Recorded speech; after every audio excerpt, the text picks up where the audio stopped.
बुर्ज खलीफा में एक रात बिताने के लिए कितना पैसा लगता है, रकम जानकर दंग रह जाएंगे। भारतवर्ष के सभी लड़कों को क्रश रश्मिका आखिर किसके साथ शादी करने वाली है और क्या वजह थी जिसके कारण दी ग्रेट खली को WWE छोड़ना पड़ा। साथ ही अंत में जानेंगे एक ऐसे इंसान के बारे में जिसने अपनी पूरी जिंदगी में कभी रेस्टोरेंट का बिल पे नहीं किया। बस बने रहिए वीडियो के एंड तक। नंबर 1, वर्ल्ड की टॉलेस्ट बिल्डिंग बुर्ज खलीफा में रुकने का ख्वाब तो हर किसी का होगा, मगर उसे सच करना हर किसी के बस की बात नहीं, क्योंकि ये इतना महंगा जो ठहरा। जी हाँ दोस्तों, इसके अंदर मौजूद होटल में रुकने के लिए करीब 1.5 लाख रुपए तक भरने पड़ते हैं, जहाँ आपको आलिशान बेडरूम के साथ साथ खुद का थिएटर, लाइब्रेरी जैसी वर्ल्ड क्लास फैसिलिटी का लुत्फ उठाने को मिलेगा। नंबर 2, अब जरा इस शख्स से मिलिए। इनका नाम है साल्वाडोर दाली और इन भाई साहब ने आज तक अपनी पूरी जिंदगी में रेस्टोरेंट का बिल नहीं दिया और ऐसा इन्होंने अपनी अद्भुत कला से किया। दरअसल दोस्तों, साल्वाडोर दाली कोई और नहीं बल्कि विश्व प्रसिद्ध सरेनलिस्ट आर्टिस्ट है, जिनकी ड्राइंग की कीमत आपकी सोच से भी परे है। ऐसे में साल्वाडोर जिस भी रेस्टोरेंट में खाना खाते हैं उसके बिल पर बेहतरीन ड्राइंग बना देते हैं, जिसे बेचकर होटल के मालिक बिल से ज्यादा पैसे कमा लेते हैं या फिर यूँ कहे करोड़ों कमा लेते हैं। नंबर 3, मशहूर रेसलर ग्रेट खली को तो आप सब जानते ही होंगे, पर क्या आपको पता है खली को WWE क्यों छोड़नी पड़ी? दरअसल दोस्तों, खली के मुताबिक वो WWE बहुत पहले छोड़ना चाहते थे क्योंकि वो उनको पंजाबी प्लेबॉय की तरह ट्रीट किया जाता था, जहां उन्हें फीमेल रेसलर के साथ लाइव किसेस भी करनी पड़ती थी, जिससे उनकी वाइफ बेहद नाराज होती है और उन्हें इंडिया आने को कहती। इसके साथ ही खली को एक्रोमेगली नामक बीमारी भी है, जिसके चलते इंसान के बॉडी पार्ट जरूरत से ज्यादा बढ़ जाते हैं और इससे खली को काफी दिक्कतों का सामना करना पड़ा था। एट लास्ट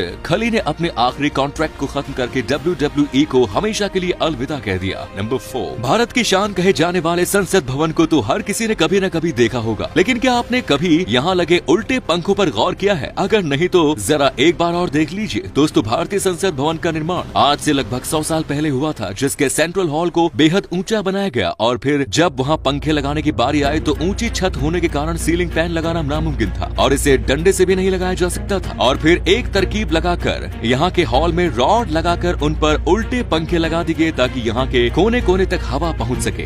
नंबर 5, कहा जाता है कि जोड़ियां ऊपर से बनकर आती है, लेकिन कुछ देशों में ये बात बिल्कुल भी लागू नहीं होती, जैसे कि सऊदी अरेबिया में, क्योंकि दोस्तों यहाँ के लोग चाहकर भी पाकिस्तान की लड़कियों से शादी नहीं कर सकते। यहाँ तक कि वहाँ के लोग पाकिस्तान क्या बांग्लादेश, म्यांमार और तो और अरेबिक लड़कियों से भी शादी नहीं कर सकते। और ऐसा हम नहीं बल्कि सऊदी अरेबिया का कानून कहता है, जिसके पीछे का रीजन किसी को नहीं पता। नंबर 6, वैसे दोस्तों आप फेसबुक, इंस्टाग्राम या फिर ट्विटर का ज्यादातर इस्तेमाल अपने घर या फिर ऑफिस में बैठकर सुकून के पलों में करते होंगे, लेकिन क्या आपको पता है दुनिया की जानी मानी शख्सियत एलन मस्क अपने आधे से ज्यादा ट्वीट टॉयलेट में बैठकर करते हैं और इसका खुलासा उन्होंने एक इंटरव्यू के दौरान किया।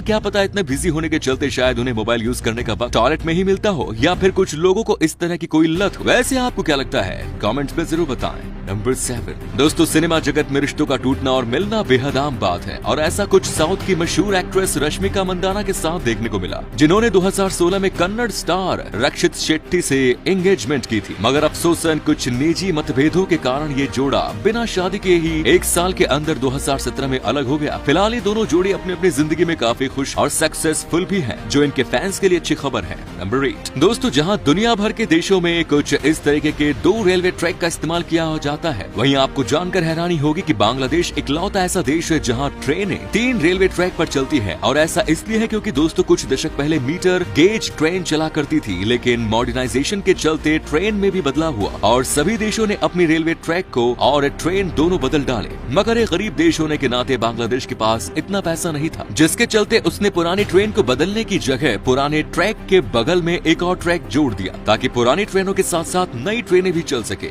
नंबर 9, अगर आप सोशल नेटवर्क के आदी हैं तो मीम्स की दुनिया में प्रचलित छोटे बच्चे की तरह दिखने वाले इस शख्स को तो जरूर जानते ही होंगे, जिनका नाम ओसिता एहेमी है। परंतु आप में बेहद ही कम लोगों को ये पता होगा कि ओसिता की रियल एज 39 इयर्स है, जो नाइजीरिया की बहुत ही गरीब परिवार से ताल्लुक रखते हैं, मगर आज अपने टैलेंट की बदौलत विश्व भर में इनकी अलग पहचान है। तो दोस्तों आज के लिए बस इतना ही। अगर आपको ये वीडियो पसंद आया हो तो इसे लाइक करके ज्यादा से ज्यादा शेयर कर दीजिए। धन्यवाद।